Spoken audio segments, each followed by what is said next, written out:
함께 보실 하나님 말씀은 신약성경 고린도전서 5장입니다. 7월 5일 고린도전서 5장의 날인데 5장 13절까지 짧게 되어 있으므로 처음부터 끝까지 함께 봉독하겠습니다.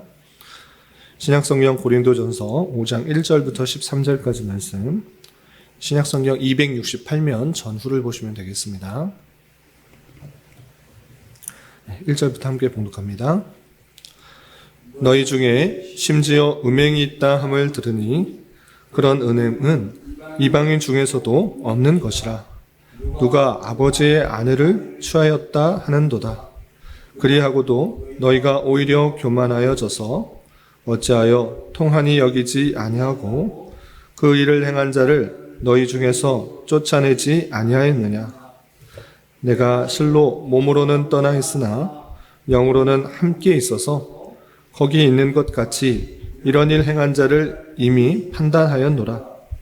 주 예수의 이름으로 너희가 내 영과 함께 모여서 우리 주 예수의 능력으로 이런 자를 사탄에게 내주었으니 이는 육신은 멸하고 영은 주 예수의 날에 구원을 받게 하려 함이라. 너희가 자랑하는 것이 옳지 아니하도다. 적은 누룩이 온 덩어리에 퍼지는 것을 알지 못하느냐? 너희는 누룩 없는 자인데 새 덩어리가 되기 위하여 묵은 누룩을 내버리라. 우리의 유월절 양 곧 그리스도께서 희생되셨느니라. 이러므로 우리가 명절을 지키되 묵은 누룩으로도 말고 악하고 악에 찬 누룩으로도 말고 누룩이 없이 오직 순전함과 진실함의 떡으로 하자. 내가 너희에게 쓴 편지에 음행하는 자들을 사귀지 말라 하였거니와 이 말은 이 세상에 음행하는 자들이나 탐하는 자들이나 속여 빼앗는 자들이나 우상 숭배하는 자들을 도무지 살기지 말라 하는 것이 아니니 만일 그리하려면 너희가 세상 밖으로 나가야 할 것이라. 이제 내가 너희에게 쓴 것은 만일 어떤 형제라 일컫는 자가 음행하거나 탐욕을 부리거나 우상 숭배를 하거나 모욕하거나 술 취하거나 속여 빼앗거든 사귀지도 말고 그런 자와는 함께 먹지도 말라 함이라. 밖에 있는 사람들을 판단하는 것이야 내게 무슨 상관이 있으려마는 교회 안에 있는 사람들이야 너희가 판단하지 아니하랴. 밖에 있는 사람들은 하나님이 심판하시려니와 이 악한 사람은 너희 중에서 내쫓으라. 아멘. 감사합니다. 오늘 함께 살펴볼 하나님 말씀은 고린도전서 5장입니다. 우리가 살펴본 것과 같이 고린도전서 1장부터 4장까지는 고린도 교회에서 나타나고 있는 가장 큰 문제 중에 하나였던 분파를 넘어 분쟁에 이르러서 교회 안에 성도들끼리 싸우는 그런 일들에 대해서 바울 사도가 사람을 생각하지 말고 또 세상적인 생각 가운데 줄 서려고 하지 말고 하나님의 은혜와 또 하나님의 성령의 역사를 생각하면서 함께 동역자로 생각하여서 그들을 잘 대우하고 하나 될 것을 또 같은 마음, 같은 생각, 같은 뜻을 품을 것을 교훈하는 말씀을 살펴볼 수 있었습니다. 그리고 이어지는 5장에서는 음행에 대한 문제에 대해서 지적하고 또 권면하는 말씀을 살펴볼 수 있습니다. 그럼 고린도 교회에서 나타난 음행은 무엇인지 또 이에 대해서 사도 바울은 어떻게 책망하고 교훈하는지 내용을 자세하게 살펴보도록 하겠습니다. 우선 5장 1절에서 보면 이렇게 되어 있습니다. 너희 중에 심지어 음행이 있다 함을 들으니 음행이 있다라는 소식을 전해 들은 것입니다. 그런데 그런 음행은 이방인 중에서도 없는 것이라. 누가 그 아버지의 아내를 취하였다 하는도다 라고 표현하고 있습니다.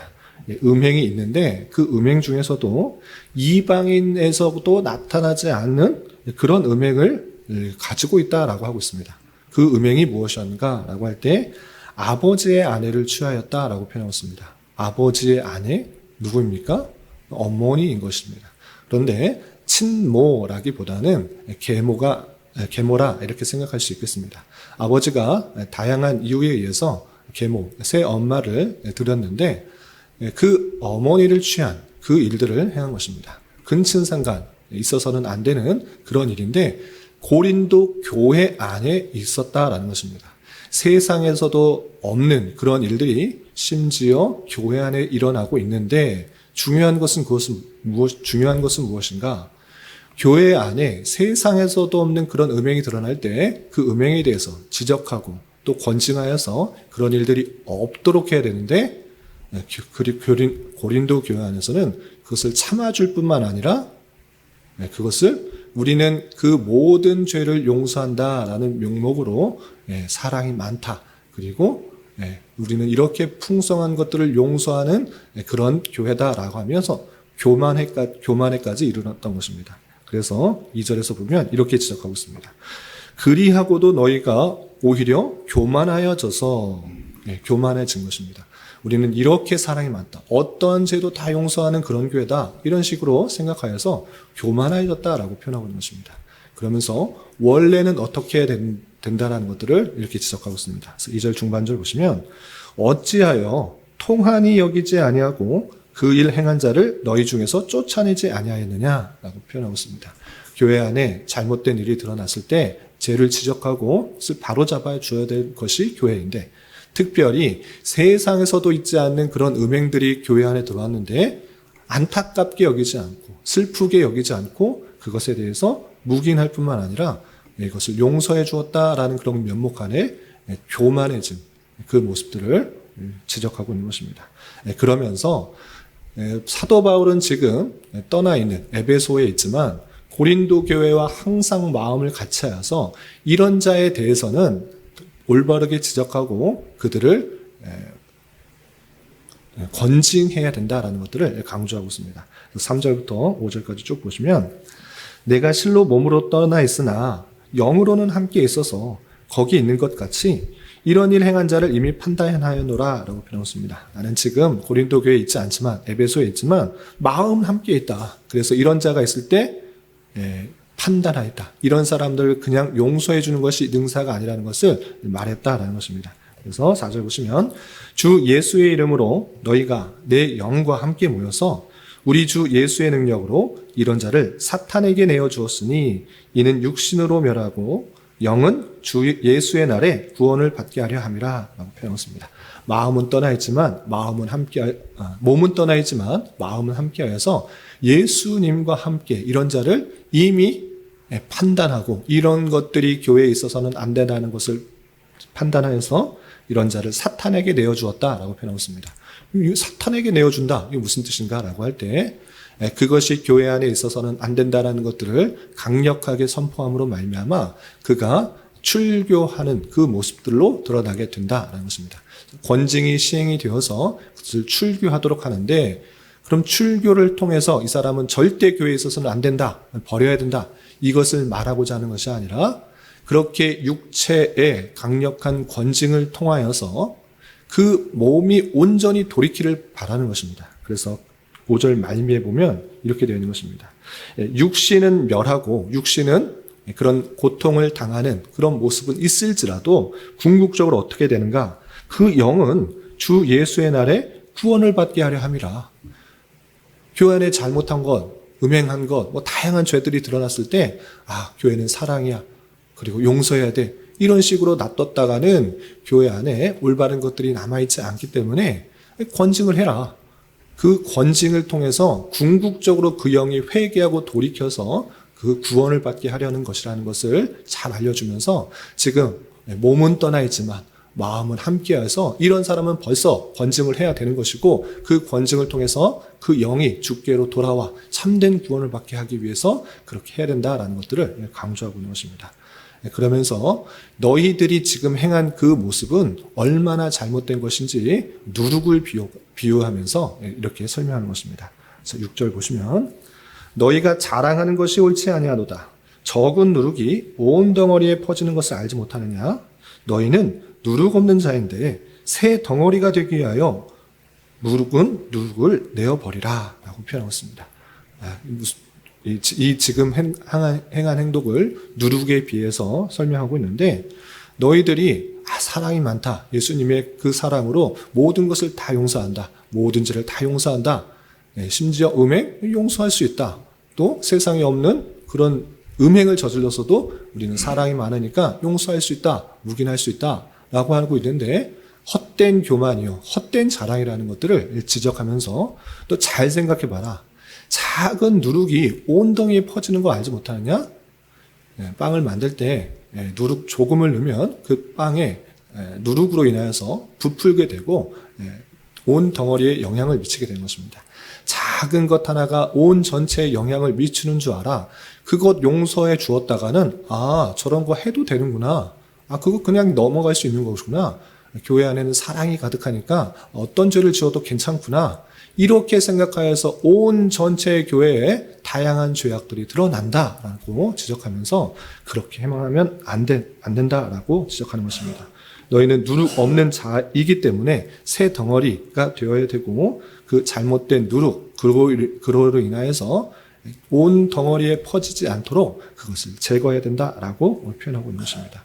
그렇게 하기 위해서 우리의 유월절 양 그리스도께서 희생되셨다라는 것들을 알려주면서 그 죄악들을 묵인하고 용납하고 용서하는 것이 능사가 아니라는 것들을 기억하고 있는 것입니다.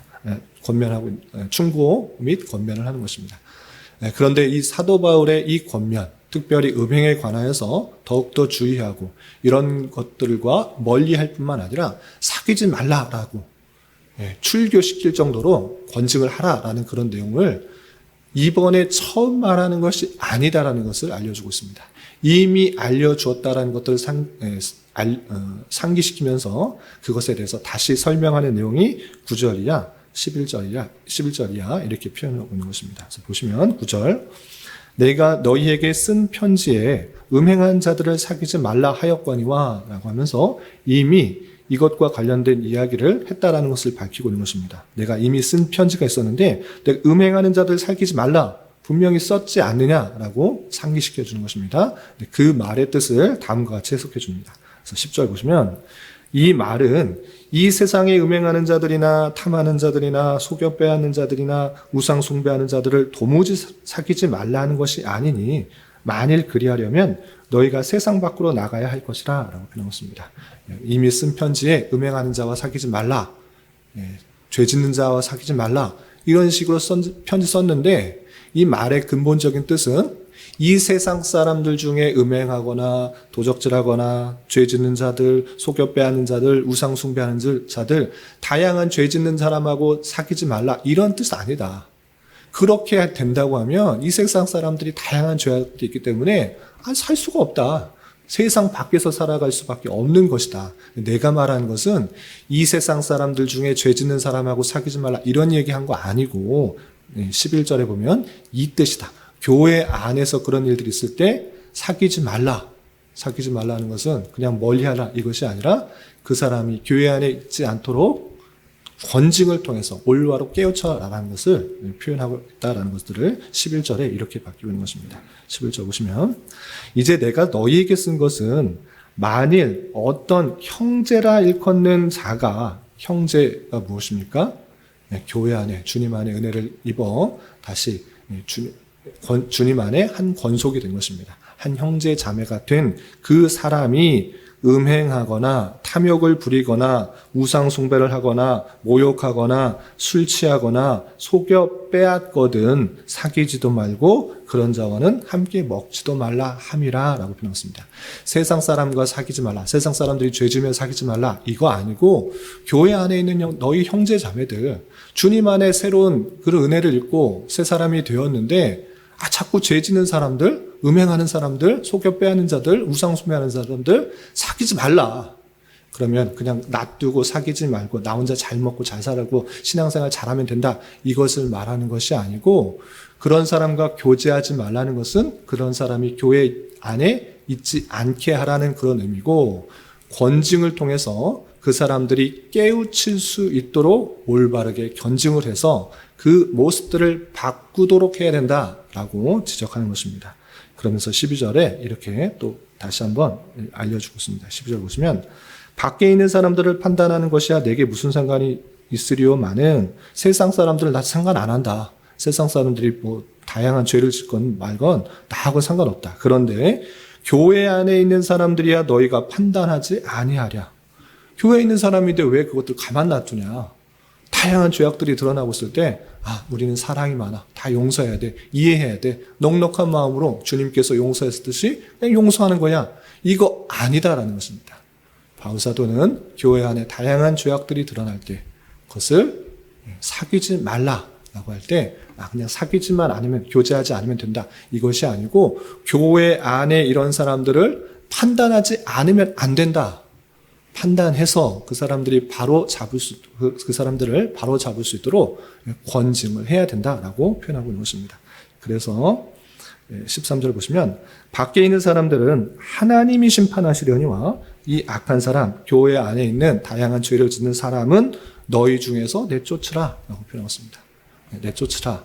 궁극적으로 그 사람 버려라 이것이 아니라 아까 5절에서도 표현했다시피 그 권징의 모습을 통해서 출교라는 모습을 하면서까지도 그 사람, 그 영혼이 회개하고 돌이켜 구원을 받을 수 있도록 참된 교회 안에 바른 모습으로 자리 잡을 수 있도록 권징을 시행해야 된다는 것들을 강조하고 있는 것입니다. 그래서 5장에서는 특별히 음행한 사건, 세상 사람에서도 보기 힘든 심지어 그런 음행이 드러나는 그 모습도